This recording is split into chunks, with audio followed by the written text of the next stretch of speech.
Tudo bem, pessoal? Então, vamos dar continuidade aqui à nossa aula.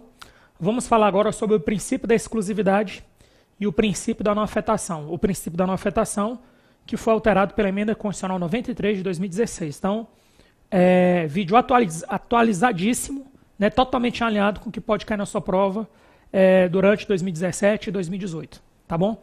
Então, vamos lá. Mas primeiro, vamos para o princípio da exclusividade. Então, o princípio da exclusividade... Daqui a pouco eu vou escrever a ideia-chave, as palavras-chave, mas o princípio da exclusividade, ele foi criado por um motivo. Então, o orçamento, ele já existe há mais de 2 séculos, basicamente, aí, no Brasil, né, desde o Império, e no restante do mundo também, já na época dos reis, você já tinha orçamento. Então, a história do orçamento já é antiga. Roma, já se falava muito de orçamento, preocupação com orçamento. Mas o orçamento moderno, que é o que a gente vai trabalhar aqui, certo? Vamos pegar, por exemplo, o Brasil, né? No início da República Velha, 1900 a 1930, o que acontecia? O orçamento, ele sempre teve um rito mais célere. Por que ele tem um rito mais célere? Porque aconteça o que acontecer, você tem que aprovar o orçamento para o ano seguinte. Então, você já tem que começar o ano com o orçamento pronto. Por ele ter um rito mais célere, certo? Começou a ocorrer o seguinte, isso no Brasil. Começou a ocorrer o aproveitamento indevido da lei do orçamento para incluir outras matérias que não tinham relação com o orçamento e que, às vezes, necessitava de uma reflexão mais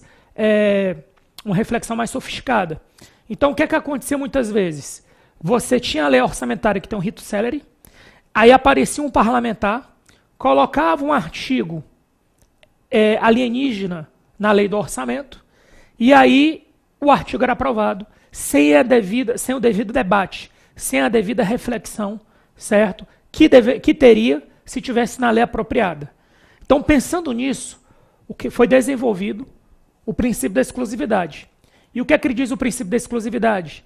É vedada a inclusão de matéria estranha na LOA. Ou seja, eu não posso colocar uma matéria alienígena, eu não posso colocar uma matéria estranha na LOA. Na LOA só pode se falar de receita e de despesa. Vamos lá, vamos escrever isso aí. É vedada a inclusão de matéria estranha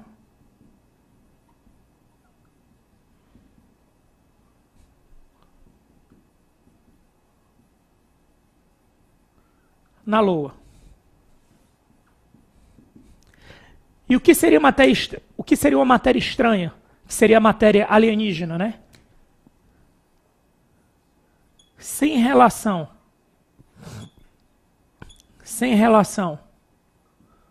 com a fixação da despesa,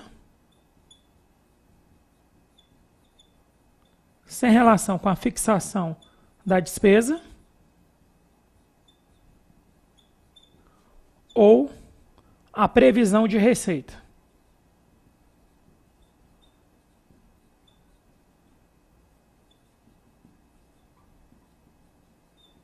O que isso quer dizer? Isso quer dizer o seguinte, se a gente for incluir um artigo na LOA, se você pegar a LOA da União, a LOA federal, a Lei Orçamentária Anual da União, você vai ver que a LOA tem poucos artigos, geralmente 7, 8 artigos. Não vai passar muito disso, vai ficar nessa base aí.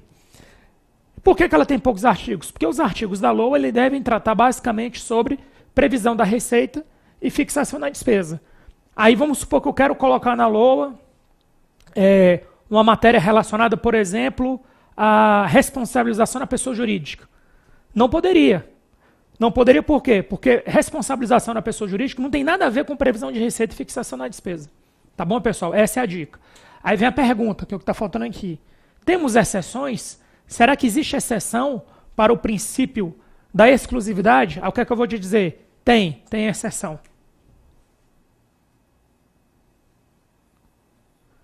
E aí eu vou te dar uma dica, que é uma dica que eu dou em sala de aula. Você vai ver que essas exceções que eu vou escrever, lá no fundo mesmo, fazendo análise crítica, você vai ver que essas exceções, elas têm relação com a previsão da receita e a fixação da despesa. Então, a rigor, elas não deveriam ser exceções. A rigor, não deveriam ser. Mas não importa o que a gente vai deduzir. A prova, os concursos, todas as bancas, sem exceção, consideram que isso aqui que eu vou escrever, e que pese ter alguma relação com despesa e receita, são exceções. Então, vamos lá. Quais são as exceções? Então, primeira exceção. Autorização para abertura de créditos suplementares,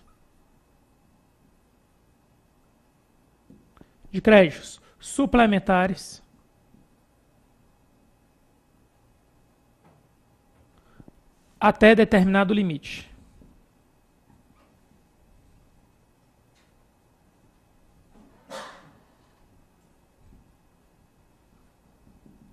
Certo? Essa seria a primeira exceção. Autorização para abertura de créditos suplementares até determinado limite. E a segunda exceção, são duas, eu vou explicar daqui a pouco cada uma delas, seria autorização para contratar operação de crédito,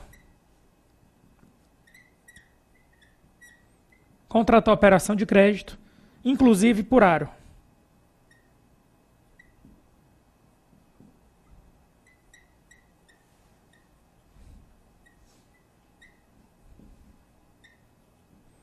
Certo? Então, são duas exceções.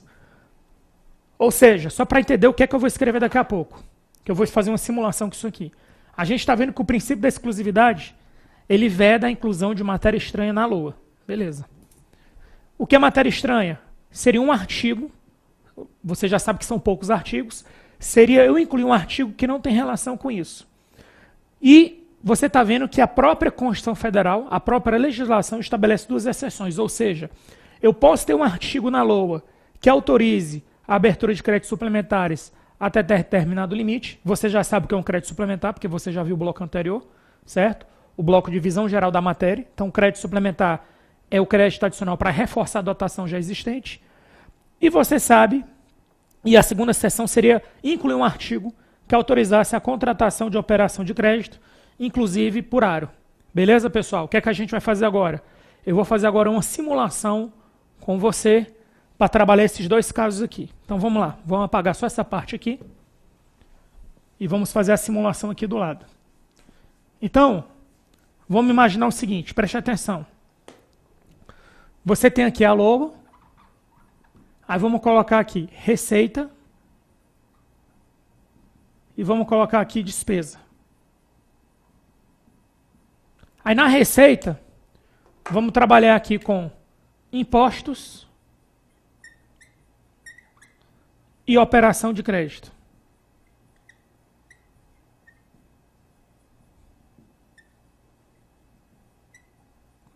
Aí vamos colocar aqui 500 e vamos colocar aqui 500.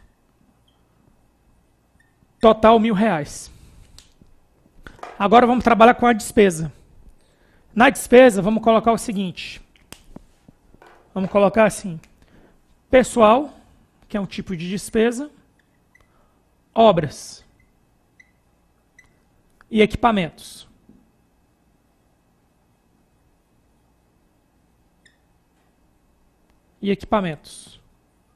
Aí, pessoal, vamos colocar R$400. Obras, 300. E equipamentos, 300. Total aqui, R$1.000. O que a gente deve saber? A lei orçamentária anual é uma lei ordinária. Para você alterar uma lei ordinária, então só para deixar, o que eu vou explicar agora tem a ver com a primeira vedação, tá? Com a primeira exceção, vedação não, desculpa, tem a ver com a primeira exceção, que é um artigo que pode ser incluído na LOA. Então vamos supor o seguinte, que na LOA vem dizendo assim, o presidente da República está pré-autorizado a abrir créditos suplementares até 10% do valor total da LOA. 10%, aí eu estou fazendo aqui uma hipótese, 10% da LOA, que nesse caso vai ser R$100. Então, até 10% da LOA, até 10% do valor global da LOA, que é o que pode estar escrito na própria LOA, o chefe do executivo tem pré-autorização para abrir um crédito suplementar. Ou seja, nesse caso, R$100. Então, vamos supor que esse gestor aqui, no caso do presidente da República, ele tem essa LOA, 500 de imposto, 500 de operação de crédito, R$1.000. 400, 300, 300, R$1.000. Aí vamos supor que ele quer abrir um crédito adicional, certo? Um crédito suplementar, no caso, e ele quer tirar de equipamentos, aqui vai ficar 200, e aqui vai ficar, vamos colocar aqui 250, vamos tirar só 50, aqui vai ficar 250, e aqui vai ficar 350. Que tipo de crédito adicional é esse? Olha a resposta que eu vou te dar.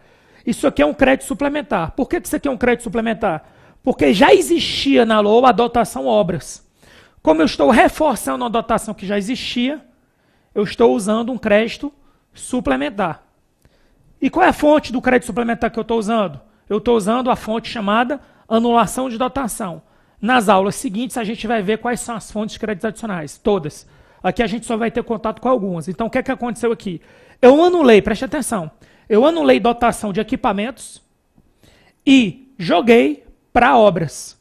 Então, eu abri um crédito suplementar, porque ele é suplementar, porque eu estou reforçando que tem obras, mediante anulação de dotação de equipamentos. Agora vem a pergunta. Esse crédito suplementar aqui, normalmente você abriria ele por meio de quê? Normalmente você abriria ele por meio de uma lei ordinária. Só que como eu já tenho uma autorização, uma pré-autorização, e o meu limite é 10% de 1.000, que é R$100, como eu já tenho uma pré-autorização, isso aqui está dentro do limite, que é 50, certo? Então, esse crédito suplementar, o chefe do executivo, ele vai abrir direto, no caso, o presidente da República, ele vai abrir direto por meio de decreto. Porque está dentro do limite. Agora, vamos fazer outra simulação. Suponha que ele continua fazendo isso. Ele tira mais uma vez aqui de equipamentos, deixa aqui 220 e aumenta aqui para 380. O que é que ele fez? Foi aberto mais um crédito suplementar no valor de 30. Eu tirei 30 daqui, joguei 30 aqui. Crédito suplementar, aí vem a pergunta.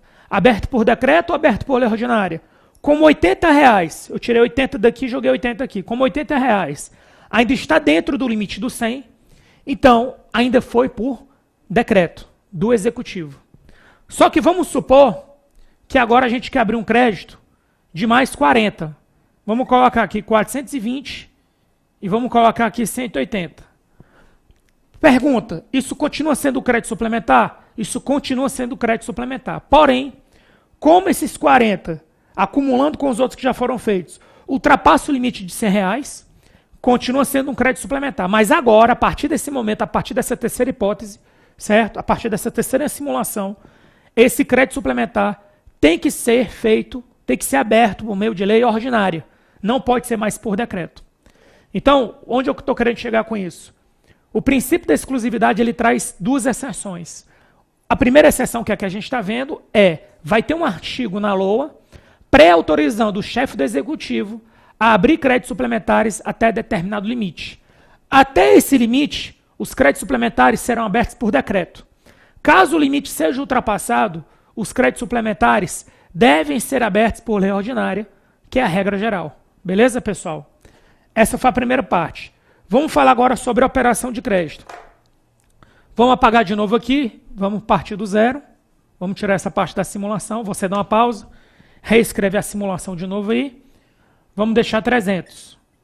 E vamos deixar 300 aqui. O que é uma operação de crédito, professor? Operação de crédito é um empréstimo. E o que é aro? Aro também é um empréstimo. Qual é a diferença de um aro para uma operação de crédito? Basicamente essa daqui, ó. Operação de crédito e aro. Então, operação de crédito é uma receita orçamentária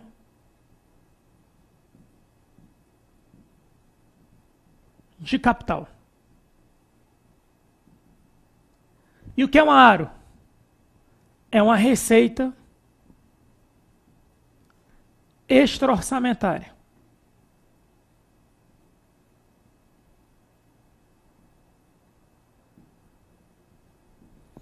Então, onde eu quero chegar com isso? Eu quero chegar com a seguinte história. Caso o presidente da República ou o chefe do executivo, ele saiba que durante o exercício ele tem intenção de abrir créditos adicionais, uma coisa que ele pode fazer é o seguinte, ele pode colocar um artigo na LOA pré-autorizando a ele contratar a operação de crédito, repetindo, o chefe do executivo, o presidente da República, o governador ou o prefeito pode autorizar, certo? Incluir um artigo na LOA que vai passar pelo crivo do legislativo e esse artigo vai autorizar o chefe do executivo, em caso de necessidade, a abrir uma operação de crédito, que é uma das fontes de créditos adicionais. Então, só nessa aula aqui, você agora está aprendendo duas coisas. Você aprendeu duas possíveis fontes de créditos adicionais. A primeira fonte a gente acabou de ver, anulação de dotação. E a segunda fonte de créditos adicionais, operação de crédito. Aí suponha que essa foi a LOA aprovada e ela está em execução. Aí vamos supor o seguinte, que o chefe do executivo, ele quer contratar um empréstimo para ampliar as obras. Então o que ele vai fazer? Ó? Ele vai aumentar R$100 aqui e ele vai aumentar R$100 aqui. Então aqui vai ficar com 1.100 e aqui vai ficar com 1.100. Então, o que foi feito aqui? Foi feito a abertura de um crédito suplementar. Por que suplementar? Porque eu estou reforçando a dotação de obras. Só que esse reforço se dá mediante qual fonte de crédito adicional? Não foi anulação de dotação igual que a gente viu agora há pouco. Foi mediante a abertura de uma operação de crédito. Então, a operação de crédito é uma receita de capital orçamentária e é uma das possíveis fontes de créditos adicionais. É a segunda que você está aprendendo aqui comigo. Tem mais ainda, mas a gente vai aprofundar isso em outras aulas. Aí outra coisa importante. E o que é aro, professor? Aro aparece na LOA? Não. Então preste atenção nisso. A aro, isso aqui está na LOA. Isso aqui é um dos anexos da LOA. É o quadro de detalhamento da receita e da despesa. No quadro de detalhamento da receita e da despesa, você vai ter operação de crédito.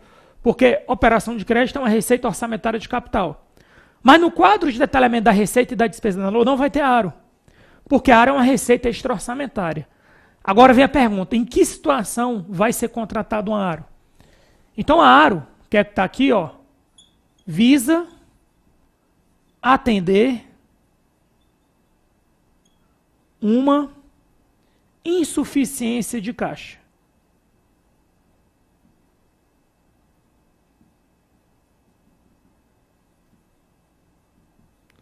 Então o que seria isso? Preste atenção que eu vou dar um exemplo. Você tinha planejado aqui, ó, R$1.100.000, R$1.100.000. Aí eu vou te dar uma dica. Esses R$500 que eu tinha aqui, ó,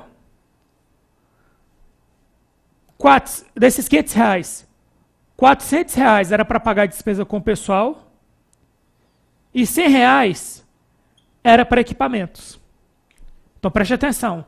Eu tinha feito uma previsão de receita de R$500 e aí, sendo que desses R$500, R$400 eu ia pagar a despesa com o pessoal e R$100 eu ia comprar equipamentos. Beleza? Os empréstimos, as operações de crédito seriam para quê? Para obras e o restante para os equipamentos. Mas os impostos, que é o que me interessa aqui na explicação, R$400 ia para o pessoal e R$100 ia para equipamentos. Até aí, beleza. Só que vamos supor que houve uma crise econômica e a arrecadação caiu. Aí vamos supor que a arrecadação, ao invés de 500, caiu para 300. Se caiu para 300, você não vai poder mais pagar tudo isso aqui não, ó, porque agora você só tem 300. Então, você vai cortar 100 do equipamento e você vai ter que cortar 100 dos 400. Então, aqui vai ficar 300. Só que você tem um problema, porque a sua despesa com o pessoal é 400 e você só tem 300, certo? Aí vem a dica. Quando você tem uma despesa obrigatória que você não consegue adiar o pagamento e que você não tem recursos suficientes no caixa para pagar aquela despesa, é porque você tem uma insuficiência de caixa. Nessa situação, está autorizada a contratação de um aro.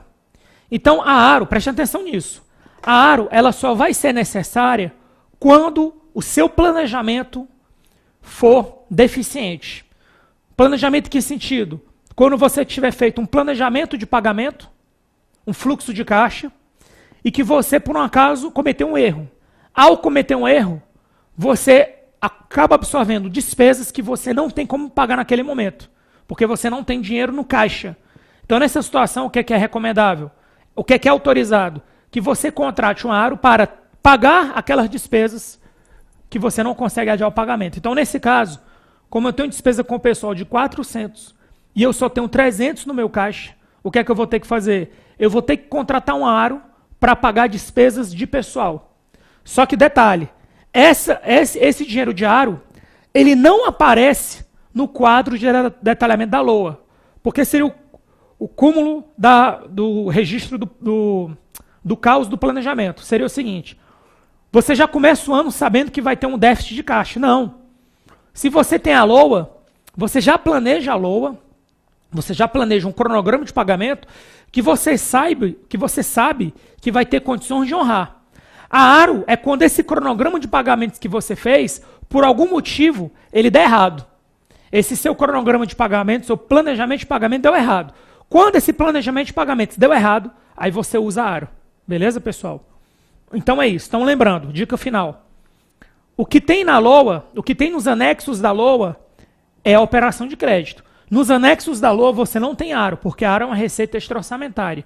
Mas, na parte textual da LOA, você pode ter um artigo autorizando, em determinadas circunstâncias, a contratar a operação de crédito, inclusive por meio de ARO.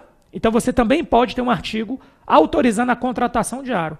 Então o que tem na LOA é autorização para contratar ARO. Agora a ARO em si, o valor da ARO, ela nunca aparece na LOA, porque ela é uma receita extra-orçamentária na contratação e uma despesa extra-orçamentária no pagamento. Seria isso. Com isso, a gente fecha aqui o princípio da exclusividade. Agora a gente vai passar para o próximo princípio, que é o princípio da não afetação. Vamos lá. Princípio da não afetação. Então, o que diz o princípio da não afetação? Primeiro, por que ele foi criado? Próximo princípio, não afetação. Então, o princípio da não afetação ele foi criado pelo seguinte motivo. O primeiro que esse princípio não é exclusivo do Brasil. É um princípio internacional, utilizado inclusive em outros países, como Estados Unidos, França, Inglaterra. Outros países também usam esse princípio. Qual é a função desse princípio? Ao longo da história do orçamento, a fim de garantir determinadas despesas, os parlamentares, os gestores, foram começando a amarrar o orçamento. O que é amarrar o orçamento? Aquela receita que você arrecada, ela já tem um destino certo. Pode ser bom por um lado, mas é ruim por outro. Por quê? Porque caso um gestor, caso um chefe do executivo queira realizar novas políticas públicas, ele não tem tanta liberdade assim. Por quê? Porque já está muito amarrado o orçamento. Então, para dar uma desamarrada no orçamento, para dar uma destravada no orçamento, foi criado o princípio da não afetação. Vamos ver como é que ele se manifesta no Brasil, que é como é cobrado na prova. Então, vamos lá. Princípio da não afetação.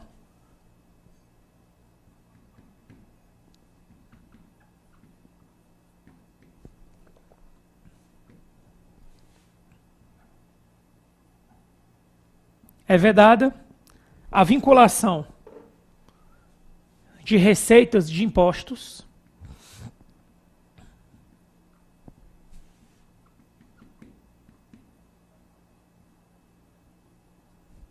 a despesas, órgãos ou fundos. É vedada a vinculação de receitas de impostos a despesas, órgãos ou fundos. Então ele está falando de receitas de impostos. Aí, nessa hora, eu sou obrigado a mostrar para você, dar uma visão geral da classificação da receita, para você entender com perfeição o que está escrito aqui. Então vamos pegar aqui, por exemplo, a receita. Aí você vai ter a receita que divide em corrente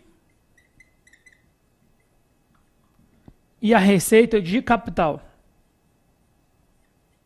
Na receita corrente, pessoal, o que é que vai acontecer? Você vai ter tributos, você vai ter contribuições, você vai ter receitas patrimoniais e você vai ter outras aqui: agropecuárias, industriais, serviços. Vamos ver aqui: 1, 2, 3, 4, 5, 6, 7, 8. Então a gente vai ter 8 tipos de receita corrente e aqui você vai ter receitas de capital. Vou colocar só a primeira: operação de crédito. Então aqui você vai ter o código 1, 2, 3, 4, 5. E aqui você vai ter o código 1, 2, 3, 4, 5, 6, 7 e 9. Certo? Então só para deixar claro. A receita corrente você vai ter o primeiro nível depois dela. Seria o segundo nível, né? A receita corrente é o primeiro nível. No segundo nível você vai ter do código 1 até o código 7, pula para o 9. Não tem o código 8. Totalizando 8 tipos de receita corrente. E na receita de capital, como a gente acabou de estudar, a operação de crédito, eu estou trazendo a operação de crédito, mas existem outros 4 tipos de receita de capital. Beleza, pessoal? Vamos continuar. Aí dentro de tributos, você vai ter 3 tipos de tributos. Você vai ter impostos, taxas e contribuições de melhoria. Contribuições de melhoria.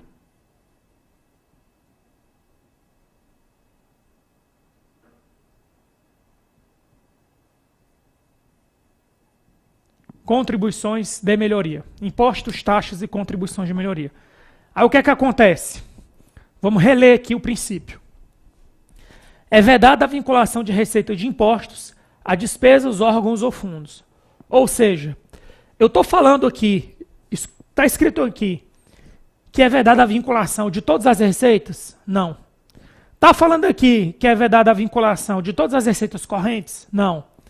De todas as receitas tributárias? Não. Apenas das receitas de impostos. Muita atenção nisso aí. Então, apenas os impostos, pessoal, apenas os impostos é que estão abarcados pelo princípio da não afetação. E por que eu estou falando isso? Porque comumente em prova, o que é que o examinador vai fazer com você? Ele vai perguntar se eu posso vincular uma despesa a uma taxa. Ele vai perguntar se eu posso vincular uma despesa a uma contribuição de melhoria.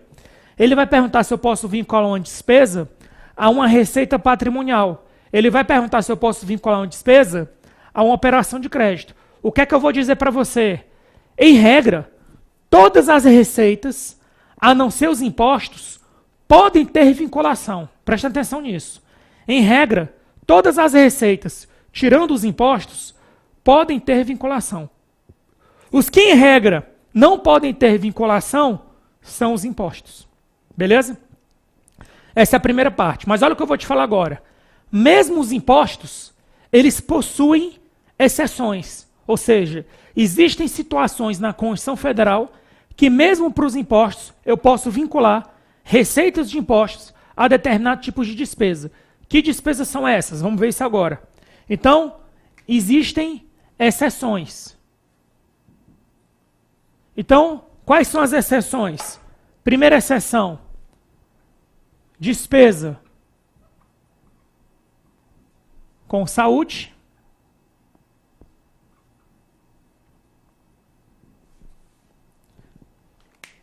Despesa com educação.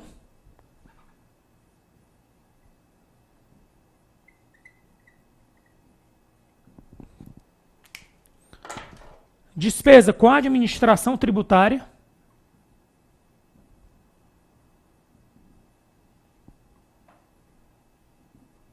Despesa com administração tributária.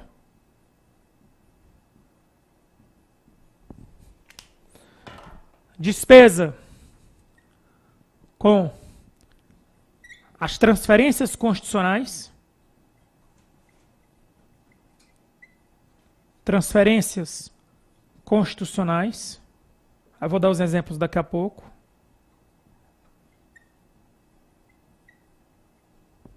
E por último,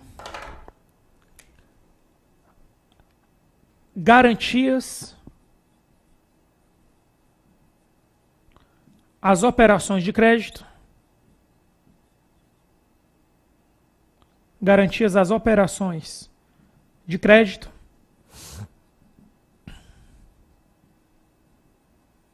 Inclusive aro.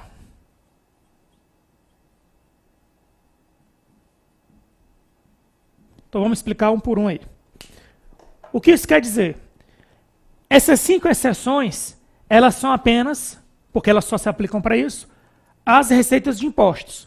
Porque as outras receitas, elas não estão nem no circuito das receitas que podem ter ou não vinculação. Então, deixando claro. Tirando os impostos, vamos lá repetir, tirando os impostos, as outras receitas podem ter vinculação de despesa, órgão ou fundo. Ponto. Isso é importante.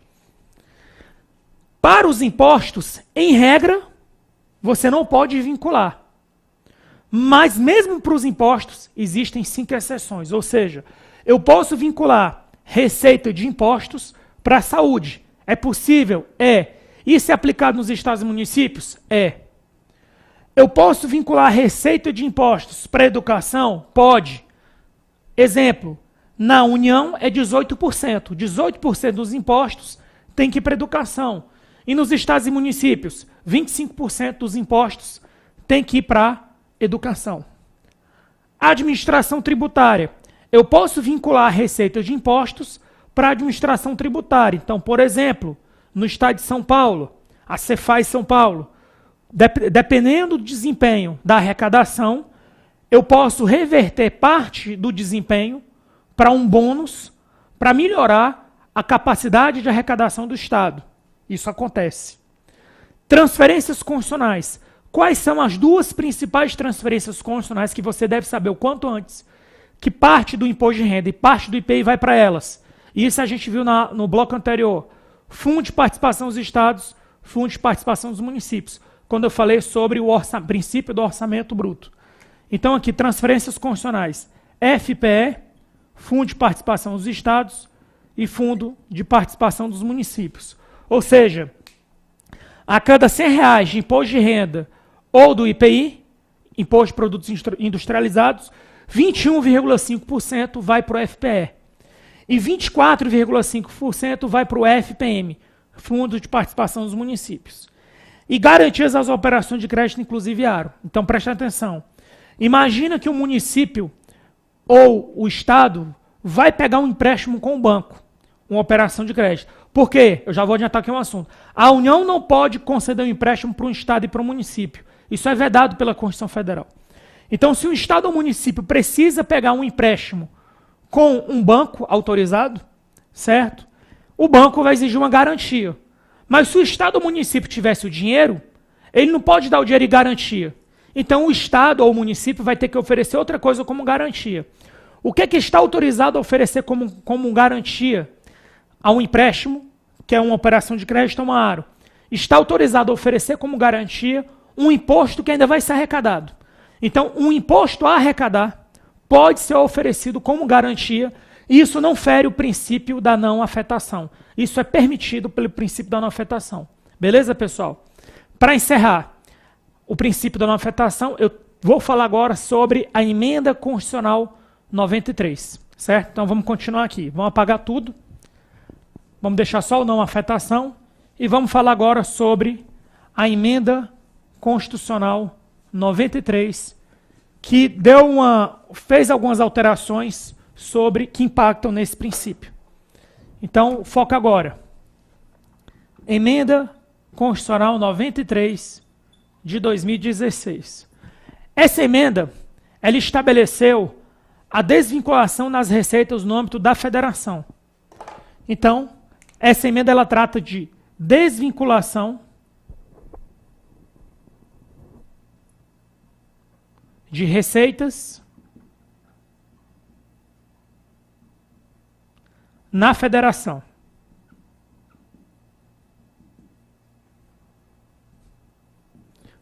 Quando eu falo na federação, é porque ela não abrange só a União. Ela abrange União, estados e municípios. Então ela vai abarcar União, estados e municípios. Certo? Só que ela vai abarcar da seguinte forma. Ela vai incidir, ela vai ter um percentual que ela vai deixar livre de vinculação. Por que isso acontece? Porque ao longo do tempo, como só estava protegido os impostos, ao longo do tempo foram feitas várias vinculações para as outras receitas. Qual é o aspecto negativo disso? O aspecto negativo é que isso tira a flexibilidade do chefe do executivo em propor novas políticas públicas. Certo? E aí você vai ter um percentual. Um percentual, certo? E você vai ter uma incidência. Ou seja, sobre o que incide isso?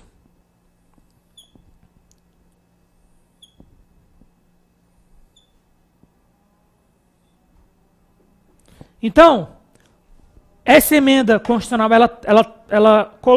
ela introduziu a desvinculação nas receitas no âmbito da federação até que ano? Até 2023, isso é importante. Então, aqui vai ser até 2023. Até 2023. E ela trata de vários entes, não só da União. Então, na União, o percentual ficou 30%, nos estados 30% e nos municípios 30%. 30%. A diferença principal, crucial, é sobre quem vai incidir. Então, no caso da União, vai incidir sobre quem? Vai incidir sobre taxas, contribuições de intervenção no domínio econômico, eu vou repetir para você copiar, e contribuições sociais.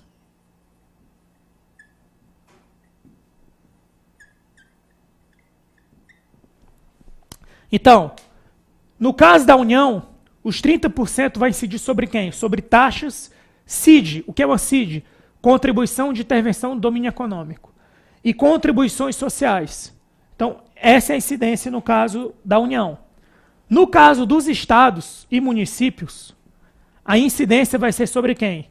A incidência vai ser sobre impostos, taxas, multas e outras receitas correntes.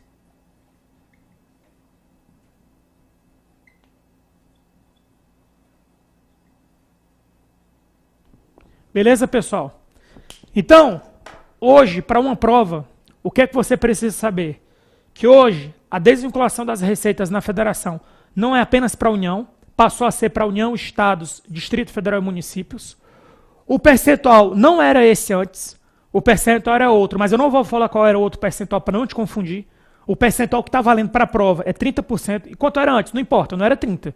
Se na sua prova vinha alguma coisa diferente de 30%, marca errado. O percentual é 30%, e no caso da União, vai incidir sobre quem? Taxas, CID e contribuições sociais. Quem é CID? Contribuição de intervenção no domínio econômico. A mais conhecida, que é cobrada em prova, CID combustível.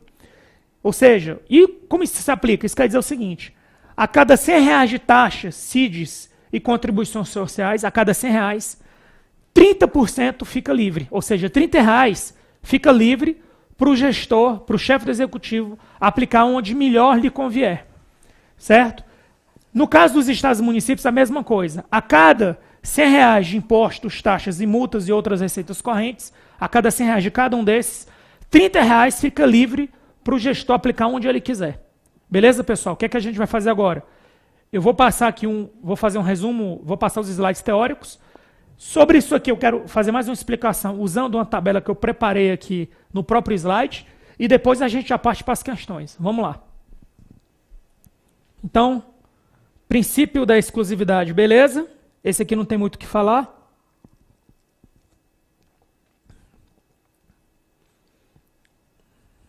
Princípio da não afetação. Ó, é vedada, só para deixar claro, ó, é vedada a vinculação de receita de impostos a órgão, fundo ou despesa.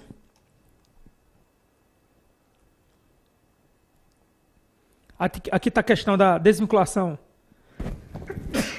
das receitas. E aqui está a tabela que eu queria mostrar. A tabela que eu queria mostrar tem o seguinte. Tem um percentual. Tem a incidência, contribuições sociais, CIDs e taxas. E aqui impostos, taxas, multas e outras receitas correntes. Só que agora que pega. Ou seja, o que é que não está dentro dessa incidência? Ou seja, o que é que não... Ou seja, a vinculação não se aplica para quais situações? Para as despesas previdenciárias e contribuição social do salário e educação. Então, presta atenção. Se você arrecada, no caso da União, R$100 de salário e educação, os R$100 do salário e educação só podem ser aplicados em educação, vinculados. Não tem conversa. As contribuições previdenciárias patronais e do empregado, se você arrecada R$100 de contribuições previdenciárias, os R$100 só pode ser aplicado em despesa previdenciária. Não se aplica os 30% nesses dois casos. Beleza? Então, repetindo. As contribuições previdenciárias, se você arrecada R$100, os R$100 tem que ir para ali. A contribuição social do salário e educação, se você arrecada R$100, os R$100 tem que ir para a educação. Não pode desvincular, certo? Não pode deixar livre 30%. Não se aplica nesse caso. Agora vamos olhar aqui para os estados e municípios. Os recursos vinculados à saúde e educação, as transferências obrigatórias, receitas de contribuições previdenciárias e assistência dos servidores. Presta atenção, vamos lá. O Estado, ele deve aplicar um mínimo em saúde e um mínimo em educação. O valor que ele vai aplicar em saúde e educação não vai ser alterado devido à desvinculação das receitas do Estado. O valor que ele vai aplicar em saúde e educação continua o mesmo. Então, por exemplo, 25% dos impostos do Estado devem ser aplicados em educação.